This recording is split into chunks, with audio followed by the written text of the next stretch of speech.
చిత్రవదకి స్వాగతం మిత్రులారా.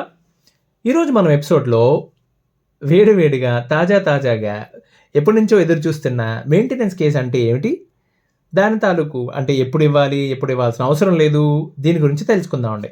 సార్ అదేంటండి, లాయర్లు తెలుసుకుంటే సరిపోతుంది కదా, మనం క్లయింట్ జస్ట్ ఒక కేసు ఫైల్ చేస్తాం, మనం ఒక్కటే కదా కేసు ఫైల్ చేసేది, దాని గురించి ఇవన్నీ ఎందుకు తెలుసుకోవడం?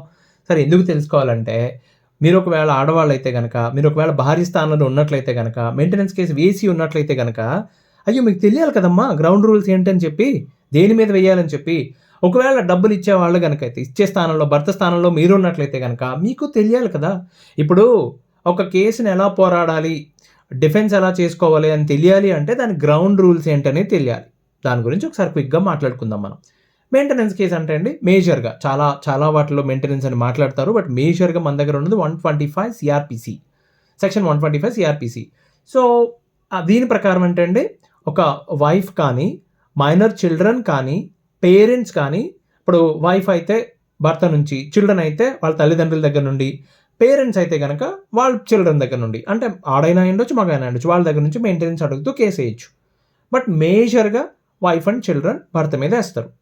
సో వీళ్ళందరూ ఎవరిని అడుగుతారండి? ఇంట్లో ఎవరైతే మేజర్గా సంపాదించే మగ వెధవ ఉంటాడో, I'm sorry to say this, but డబ్బులు ఇవ్వాల్సింది వాళ్ళే కాబట్టి, వాళ్ళే ఉత్తములు కాబట్టి వాళ్ళ గురించే అంటున్నాను నేను.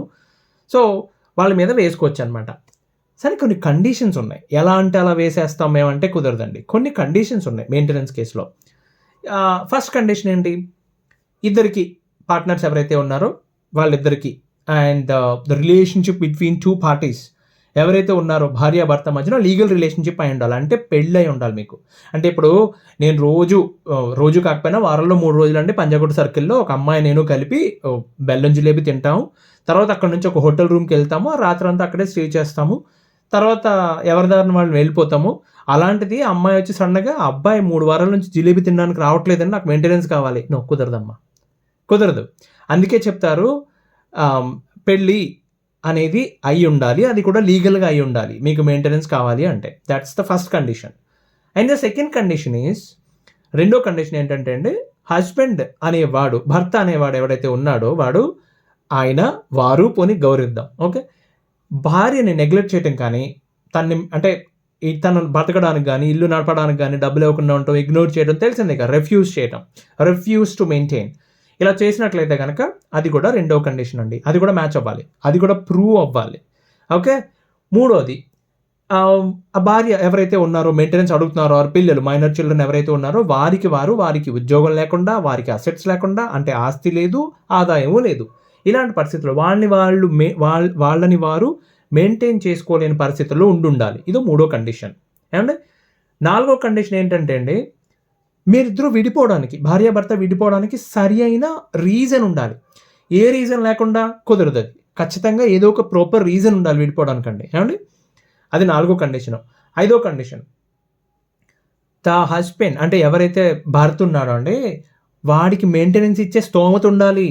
ఇప్పుడు మీరు చూడండి, డబ్బులు, ఇప్పుడు కొన్ని ఆస్తులు ఉండి ఉద్యోగం చేస్తూ జీతం తెచ్చుకునేవాడిని తప్పితే మెయింటెనెన్స్ ఇమ్మంటారు తప్పితే, నేను బైరాగ్ అయిపోయాను, నేను పక్కీర్ అయిపోయాను, వీధిలో తిరుగుతూ ఎవడో అడగడు. ఒకవేళ ఆర్డర్ ఇచ్చినా అతను పోయింది ఏం లేదు, ఏం పట్టించుకోడు దాన్ని, ఈ జస్ట్ ఇగ్నోర్స్ ఇట్, అవునా కదా. సో అట్లాగే ఈ 5 కండిషన్స్ అండి. మెయింటెనెన్స్ ఎప్పుడెప్పుడు ఇస్తారు? మీ ఇద్దరి మధ్య జరిగింది లీగల్ మ్యారేజ్ అయి ఉండాలి, హస్బెండ్ నెగ్లెక్ట్ చేయడమో, రిఫ్యూజ్ చేయడమో అయి ఉండాలి భార్యని. సో ఆ భార్య తనకు తాను, భార్య కానీ పిల్లలు కానీ వాళ్ళకి వాళ్ళు పోషించుకోగలిగే స్థితిలో ఉండకూడదు. మూడోది. నాలుగోది వచ్చి, మీ ఇద్దరు విడిపోవడానికి ప్రాపర్ రీజన్ ఉండాలి. అంటే ఏమై ఉంటుంది? క్రూయాలిటీ ఉంటుంది కదండి, టిపికల్గా క్రూయాలిటీ, లేకపోతే డిసెషన్ అంటే విడిచిపెట్టడం, నాకు వద్దు నా భార్య, లేకపోతే నా భర్త నాకు వద్దని విడిచిపెట్టడం, ఇలా ఏదో రీజన్ ఉండాలి. తర్వాత 5వ కండిషన్, భర్త ఇచ్చే స్థాయిలో ఉండాలి, ఇచ్చే స్థితిలో ఉండాలి. ఈ 5 కండిషన్స్ గ్రౌండ్ రూల్స్ అంటారు, మెయింటెనెన్స్ ఇవ్వడానికి గ్రౌండ్ రూల్స్. మరి ఇవ్వకుండా ఉండడానికి, మెయింటెనెన్స్ ఇవ్వక్కర్లేదు అనుకున్నప్పుడు ఏమేం కండిషన్స్ ఉంటాయండి? అవి కూడా సపరేట్గా కండిషన్స్ ఉన్నాయి, చాలా క్లియర్గా రాశారు మన చట్టంలో. ఎంత క్లియర్గా రాస్తారంటే అండి, నువ్వు కోర్టుకి వెళ్ళాలా లేదా, ప్రతి వాయిదాకి అటెండ్ అవ్వాలా లేదా అన్న పాయింట్ కూడా రాసి ఉంటుంది మెయింటెనెన్స్ కేసులో. సో అంటే చెప్తారు ఏంటంటే, it's not critical, it's not mandate that ఎవరైతే క్యాండిడేట్ ఉన్నారో, కేసు ఫైల్ చేశారో, లేకపోతే కేసు ఎదుర్కొంటున్నారో వారు ప్రతి వాయిదాకి రావాల్సిన అవసరం లేదు, కానీ వారి రిప్రజెంటేషన్ ఉండాలి, అంటే మీ లాయర్ ఉండాలని చెప్తారు. సరే, మెయింటెనెన్స్ కేసు డినే చేసే, అంటే మెయింటెనెన్స్ రాని సందర్భాలు ఏమేంటో చూద్దాం. ఈ గ్రౌండ్ రూల్స్ ఏంటో చూద్దాం. ఒకవేళ భార్య కానీ ఎవరన్నా అడల్టరీలో ఇన్వాల్వ్ అయి ఉన్నట్లయితే, అడల్టరీ అంటే తెలిసిందే కదండి, భార్య భర్తల మధ్య సక్రమ సంబంధం, సక్రమం కానిది అక్రమం, రైట్? మనం అంత డీటెయిల్స్కి వెళ్ళొద్దు. అందులో ఇన్వాల్వ్ అయి ఉన్నట్టయితే కనుక మెయింటెనెన్స్ రాదు, ఓకేనా?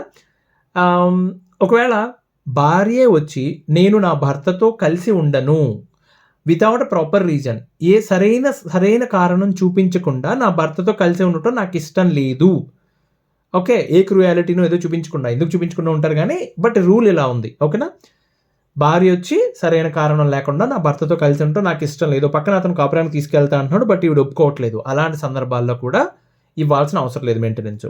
మూడో కండిషన్, ఓకే, ఇద్దరు కావాలని చెప్పి, ఓకే నువ్వు నేను ప్రశాంతంగా విడిపోదాం, we not suppose to we cannot live together, కలిసి ఉండలేం కాబట్టి విడిపోదాం అని చెప్పి నిర్ణయించుకున్నట్లయితే కనుక, మ్యూచువల్ కన్సెంట్ మీద దూరంగా ఉన్నట్లయితే కనుక, దానికి మీరు ఎవిడెన్స్ ఉంటే మీ దగ్గర, సో దానికి కూడా మెయింటెనెన్స్ ఇచ్చే పని లేదు. అంటే కోర్టులో ఆ రూల్ కానీ మ్యాచ్ అయింది అనుకోండి, వాళ్ళు సింపుల్గా మెయింటెనెన్స్ డినే చేసేయచ్చు, ఓకే? సో నాలుగో కండిషన్ ఏంటంటే wife is having sufficient assets. అంటే మీ భార్య ఎవరైతే అడుగుతున్నారో ఆవిడకి ఉద్యోగం ఉంది, ఆదాయం ఉంది, ఆస్తులు ఉన్నాయనుకోండి, అలాంటప్పుడు కూడా మెయింటెనెన్స్ డినే చేసే అవకాశాలు ఉంటాయి. ఒకవేళ భార్య కనుక వేరే మ్యారేజ్ చేసుకున్నట్లయితే, ఎవరైతే మీరు విడిపోయిన తర్వాత ఆవిడ వేరే మ్యారేజ్ చేసుకున్నట్టయితే అప్పుడు కూడా ఆర్డర్ క్యాన్సిల్ చేసేస్తారు, మెయింటెనెన్స్ ఆర్డర్. ఇవి కండిషన్స్. ఓకే, డినే చేయడానికి ఏమేం చెప్పాను? వైఫ్ అడల్టరీలో ఉంటే, ఒకవేళ ప్రాపర్ రీజన్ లేకుండా, మొదటి కండిషన్ అడల్టరీలో ఉంటే, రెండో కండిషన్ ప్రాపర్ రీజన్ లేకుండా భర్తతో కలిసి ఉండడానికి ఇష్టపడినట్లయితే, మూడో రీజన్ వచ్చి ఇద్దరు కావాలని చెప్పి మ్యూచువల్ కన్సెంట్తో దూరంగా ఉన్నట్లయితే, లేకపోతే భార్యకి సఫిషియంట్ మంచి ఉద్యోగం ఉంది, మంచి జీతం ఉంది, ఆస్తులు ఉన్నాయి అయినట్టయితే, ఐదో రీజన్ వచ్చి ఒకవేళ భార్య మీరు విడిపోయిన తర్వాత ఆవిడ వేరే మ్యారేజ్ చేసుకుంటే కనుక ఇవ్వక్కర్లేదు. సో మెయింటెనెన్స్ ఎప్పుడు ఇవ్వాలి, ఎప్పుడు ఇవ్వాల్సిన అవసరం లేదు. 2 కండిషన్స్ చెప్పాను కదా నేను. మీకు డౌట్ రావచ్చు, సార్ ఇంత క్లియర్గా కండిషన్స్ ఉంటే మరి నిజంగా ఇన్ని ఫాలో అవుతున్నాడా ఎవడన్నానే? అసలు ఎవడన్నా ఇన్ని ఫాలో అవుతున్నాడా? మరి మెయింటెనెన్స్ కేసులు ఎందుకు అంతంత పడుతున్నాయి అని చెప్తానండి. మరి ఫాలో అవ్వాలండి, చట్టంలో ఏది రాసి ఉంటే అది ఫాలో అవ్వాలి. లేకపోతే మీరు ఇమీడియట్గా డిస్ట్రిక్ట్ కోర్టుకి వెళ్తే, లేకపోతే దానిపైన అప్పీల్కి వెళ్తే వెంటనే కొట్టేస్తారు దాన్ని. ఖచ్చితంగా ఫాలో అవుతారు. మీరు ఇప్పుడు గమనించండి, ఇప్పుడు మీరు వెనక్కి వెళ్ళి ఒకసారి మీ మీద వేసిన 498 కానీ, లేకపోతే డొమెస్టిక్ వైలెన్స్ కేసు కానీ, పిటిషన్స్ గమనించండి. నేను అదే మొత్తుకుంటున్నాను. ఆ కేసులు ఎలా పెడతారో తెలుసా అండి? అడ్వకేట్ దగ్గరికి వెళ్ళినప్పుడు ఈ గ్రౌండ్ రూల్స్ అన్నీ మ్యాచ్ అయ్యేటట్టు రాస్తారు కేసు. మీ మధ్య ఏం జరిగిందో చాలా తక్కువ ఉంటుంది మ్యాటర్ దాంట్లో. ఈ గ్రౌండ్ రూల్స్ అన్నీ ఇప్పుడు ఫర్ ఎగ్జాంపుల్ నార్మల్గా మీ ఇద్దరు ఏదో మాట అనుకుని ఎవరిదారిన వాళ్ళు ఆ అమ్మాయి పుట్టింటికి వెళ్ళింది, లేకపోతే నువ్వు మీ పుట్టింటికి వెళ్ళావు అనుకో ఫర్ ఎగ్జాంపుల్. కానీ అందులో ఏం రాస్తారు తెలుసా? ఆ రోజు నా భర్త నన్ను ఒంటి మీద బట్టలు తప్ప ఏమీ లేని పరిస్థితుల్లో నన్ను ఇంటి నుంచి గెంటివేసి ఉండి అని రాస్తారు. సో విచ్ మీన్స్ ఆ గ్రౌండ్ కవరేజ్ అవుతున్నారు మెయింటెనెన్స్ కేసుకి. విడిచిపెట్టేశాడు కదా, గ్రౌండ్ కవర్ అవుతుందని చెప్పనమాట. సో నేను ఎగ్జాంపుల్ చెప్తున్నాను నేను. ఓకే, నన్ను అసలు పట్టించుకునేవాడే కాదు, నాకు భోజనం పెట్టేవాడు కాదు, బిర్యానీ పెట్టేవాడు, అది వేరే విషయం, భోజనమే పెట్టి ఉండేవాడు కాదు అని చెప్పి రాస్తూ ఉంటారు. సో ఈ గ్రౌండ్ అనేది అక్కడ కవర్ చేయడానికి ట్రై చేస్తూ ఉంటారు. ఇప్పుడు మీకు అర్థమవుతుంది ఇంత ఘోరంగా ఎందుకు రాశారు, ఇంత దారుణంగా ఎందుకు రాశారని చెప్పి, రైట్? సరే, మీరు అడగొచ్చు, ఇప్పుడు మనం ఏం చెప్పుకున్నాం అండి? మెయింటెనెన్స్ ఇవ్వకుండా ఉండడానికి కారణాలు చెప్పుకున్నాం. ఇవన్నీ నిజంగా ఫాలో అవుతారంటే అవును ఫాలో అవుతారు బాబు అని చెప్పుకున్నాం. తర్వాత ఎందుకు ఇవ్వాలి, మెయింటెనెన్స్ ఎందుకు ఇవ్వాలి? ఇప్పుడు నువ్వేమన్నా నారు పోసావా, నీరు పెట్టావా, కోత కోసావా, ఇలాంటి డైలాగులు కుదరదండి. తాళి కట్టావు కదా, ఇవ్వాల్సిందే. సో కాబట్టి ఈ కండిషన్స్లో ఏ కండిషన్ గ్రౌండ్ రూల్లో మ్యాచ్ అయినా కానీ ఇవ్వాల్సి వస్తుంది. ఇంత బాగానే ఉంది, ఎంత ఇవ్వాలి? ఎంత ఇవ్వాలి అంటే అండి, దానికి స్పెసిఫిక్గా ఇంత ఇవ్వాలి అని ఎక్కడ డెఫినేషన్ రాయలేదు అన్ఫార్చునేట్లీ. ఏదో ఒకటి రాసి ఉంటే బాగుండేది, బహుశా రాయలేదు మన దగ్గర. రాసి ఉంటే దాంట్లో మన నెగిటివ్స్ చాలా ఉన్నాయి, అందుకు రాసి ఉండరు. కానీ ఒక ఫ్యాక్టర్ డిసైడ్ అయినప్పుడు, అంటే దాంట్లో ఇంత మెయింటెనెన్స్ ఇవ్వాలి అని చెప్పి వాళ్ళు డిసైడ్ చేయడానికి కొన్ని ఫ్యాక్టర్స్ ఉంటాయండి, మేజర్ ఫ్యాక్టర్స్. ఓకే, ఎలా ఉంటుందంటే అండి, ఇద్దరిది ఫైనాన్షియల్ కెపాసిటీ, హస్బెండ్ కానీ వైఫ్ది కానీ, భర్తది కానీ భార్యది కానీ, వాళ్ళ ఫైనాన్షియల్ కెపాసిటీ ఎలా ఉంది. మోస్ట్లీ భర్తదే చూస్తారు. ఎలా వాళ్ళ ఇన్కమ్ ఉంటుంది, వాళ్ళ అసెట్స్ ఉంటుంది, వాళ్ళ అప్పులు కూడా, నువ్వు అప్పులు కూడా చూపించవచ్చు, నీ ఆదాయం, నీ ఆస్తులు, నీ అప్పులు అన్నీ చూపించవచ్చు. ఓకేనా? చాలామంది అనుకుంటూ ఉంటారు, నా భర్తకి పలానా చోట ఫ్లాట్ ఉంది, ఇంకో చోట ప్లాట్ ఉంది, ఇది ఉంది కాబట్టి నాకు 50% వచ్చేస్తుంది. No, it's not the case. Okay, అంత సీన్ లేదు అక్కడ. ఓకే, ఎందుకు చెప్తున్నానంటే పాయింట్ నెంబర్ 2 ఇక్కడ ఫ్యాక్టర్స్లో ఫస్ట్ ఏంటి, financial capacity of the husband. భర్త యొక్క ఆస్తుల విలువ, ఓకే, అతని ఆదాయం విలువ ఇది చూస్తారు. రెండోది ఏంటి తెలుసా? వైఫ్ యొక్క అవసరాలు, భార్య కానీ పిల్లలు కానీ వాళ్ళ అవసరాలు ఏంటనేది చూస్తారు. ఎసెన్షియల్ ఎక్స్పెన్సెస్ ఏంటి, okay. So maintenance case file చేసే ఆడవాళ్ళు ఎవరైనా మీరు నిజాయితీగా, వీలైనంత నిజాయితీగా ఉండాలంటే కనుక మీ ఎక్స్పెన్సెస్ ఏంటి నిజాయితీగా ఫైల్ చేయండి. సార్ నా బ్రతకడానికి ఎంత అవుతుంది, మా పిల్లలకు ఒక ఫీజులకి ఎంత అవుతుంది, నా దగ్గరే ఉంటున్నారు కాబట్టి వాళ్ళ పోషణకి ఎంత అవుతుంది, ఓకే, మా ఇంటి అద్దె ఎంత అవుతుంది, మీరు పెట్టుకుని రాయొచ్చు, తప్పలేదు దాంట్లో.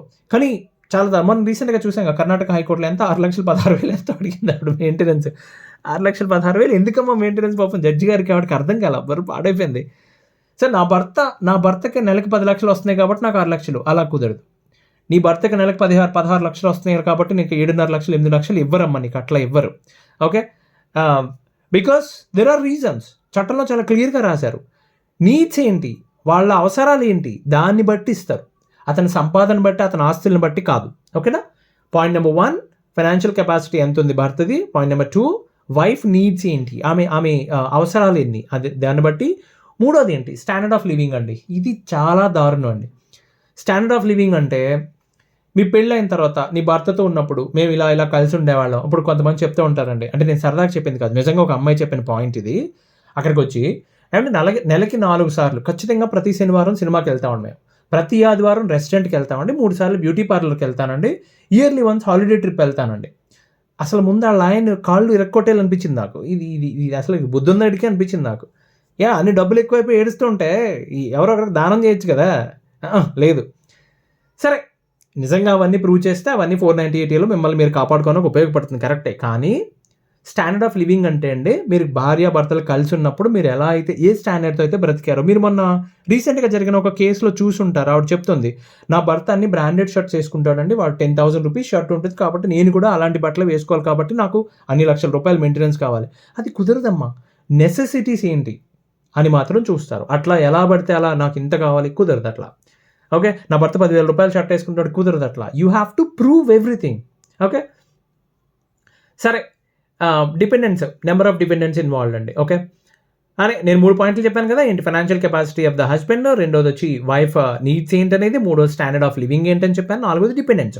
So number of dependence involved, భార్య ఉంది, పిల్లలు ఉన్నారు, ఓకే. అలాగే భర్త తరపు వాళ్ళ అమ్మ నాన్న లేకపోతే సీనియర్ సిటిజన్స్ ఈయన మీద ఆధారపడ్డారు, వాళ్ళకి ఏ పెన్షన్ రాదు, ఈయన జీతమే ఆధారం, అవి కూడా కన్సిడర్ చేస్తారండి.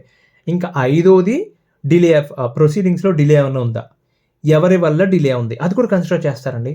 మీరు చాలామంది అనుకుంటూ ఉంటారు, చాలా జోక్గా తీసుకుంటూ ఉంటారు, దట్స్ ఓకేలే, వాయిదా తీసుకోండి. బట్ ఎవరి వల్ల డిలే ఉంది, అవతల పక్క వాళ్ళు గట్టిగా స్ట్రాంగ్గా ప్రూవ్ చేయగలిగితే అది కూడా కన్సిడర్ చేస్తారు. ఇప్పుడు కొన్ని కేసెస్లో చూస్తాం మనం, మెయింటెనెన్స్ కేసు కావాలని చెప్పి సాగదీసి అబ్బాయిలు ఎప్పుడన్నా పొరపాటున సాగదీసి ఎప్పటికో రిజల్ట్ వచ్చింది అనుకోండి, అప్పుడు ఏం చేస్తారంటే, సార్ ఈ కుర్రాడే సాగదీశాడు, ఆయనే రాలేదు, కేసెస్ కావాలని చెప్పి అటెండ్ అవ్వలేదు, ప్రతిసారి ఎక్స్టెన్షన్ అడిగాడు అని కానీ ప్రూవ్ చేశారనుకోండి, కొన్నిసార్లు తిక్క రేగితే ఎలాంటి ఆర్డర్ ఇస్తారు తెలుసా, బాబు నెలకి 15,000 మెయింటెనెన్స్ ఇస్తున్నాను నీకు, కానీ ఇప్పుడు నుంచి కాదు, నెక్స్ట్ మంత్ నుంచి కాదు, కేసు వేసిన రోజు నుంచి ఇవ్వండి అని చెప్తాడు. అంటే ఆ కేసు వేసి 2 సంవత్సరాలు అయింది అనుకోండి, 24 నెలలు అంటే 15,000 వాచిపోద్ది.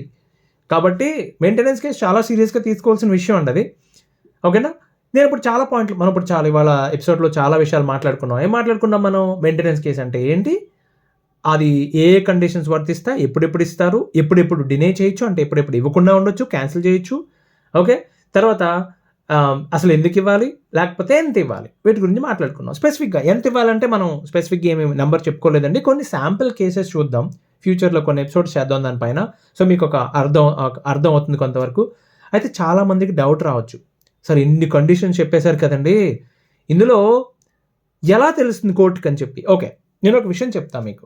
ఇప్పుడు for example standard of living, లేకపోతే నా భర్త ఆదాయం ఎంత, నా భార్య ఆదాయం ఎంత, ఇవన్నీ ఎలా తెలుస్తుంది. స్టాండర్డ్ ఆఫ్ లివింగ్ అంటున్నారు, ఎలా తెలుస్తుంది మీకు, ఓకే. నన్ను హరెస్ చేశాడు, లేకపోతే నన్ను నెగ్లెక్ట్ చేశాడు, రిఫ్యూజ్ చేశాడు, ఎలా తెలుస్తుంది, కోర్టులో ప్రూవ్ చేయాలని. సరే, కోర్టుకు సంబంధించినంత వరకు ఏది నిజం అంటున్నావు కదా, కోర్టుకు సంబంధించినంత వరకు ఏది నిజం అంటే, దేనికైతే ఆధారం ఉందో, దేనికైతే ఎవిడెన్స్ ఉందో అది మాత్రమే నిజం, ఓకే. మరి ఎవిడెన్స్ లేనిది నిజం అయి ఉండొచ్చు, అబద్ధం అయి ఉండొచ్చు, కాబట్టి దాన్ని కన్సిడర్ చేయరు, ఓకేనా. సో నన్ను బలవంతంగా ఇంట్లోంచి గెంటేశాడు బయటికి, దట్స్ ఫైన్. నువ్వు ఆ రోజు నా భార్య నేను 2 tier AC, first class AC ticket book చేసి పంపించాను నేను, లేకపోతే స్లీపర్ బస్సులో పంపించాను నేను, దట్స్ ఫైన్. నువ్వు చెప్తున్న కోటికి ఎవిడెన్స్ ఉందా? నీ దగ్గర టికెట్ ఉందా? ఆ రోజు నువ్వు పే చేసిన క్రెడిట్ కార్డ్ ట్రాన్సాక్షన్ ఉందా? లేకపోతే నెట్ బ్యాంకింగ్ ట్రాన్సాక్షన్ స్టేట్మెంట్ ఉందా నీ దగ్గర? You have to prove it to the court. అప్పుడు అది నల్లిఫై అవుతుంది ఆవిడ చెప్పింది. సో నేను చెప్పేది ఏంటంటే, ఈ గ్రౌండ్ రూల్స్ అన్నీ మనం మైండ్లో పెట్టుకోవాలి. ఎందుకు పెట్టుకోవాలి? ఇప్పుడు దాని మీదే ఆట ఆడాలి. ఏ లాయర్నన్నా అడగండి, మీరు ఎవరినన్నా అడగండి, దాని మీదే ఆట లాయర్స్ ఏముంది, వాళ్ళు ఏం అడుగుతారు, నీ దగ్గర ఏ ఎవిడెన్స్ ఉంటే తీసుకురా అంటారు. మీ గ్రౌండ్ రూల్స్ తెలిసాయి అనుకోండి, ఏ ఎవిడెన్స్ ఇవ్వాలి, ఏది ఇవ్వకూడదు అనేది తెలుస్తుంది మీకు. ఓకేనా? ఇవి తెలుసుకోండి. నెక్స్ట్ వాయిదాలో మనం మెయింటెనెన్స్ కేసు, ఇప్పుడు ఇది చూసాం కదా, అతి ముఖ్యమైనది, అతి ప్రమాదకరమైంది ఇంటరిమ్ మెయింటెనెన్స్ అని ఒకటి ఉంటుంది. అసలు మెయింటెనెన్స్ పే చేయకపోతే ఏమవుతుంది, నెక్స్ట్ ఎపిసోడ్లో చూద్దాం. దానికి వాయిదా వేద్దాం ఆ విషయాన్ని మనం. అంతవరకు సెలవు. ధన్యవాదాలు.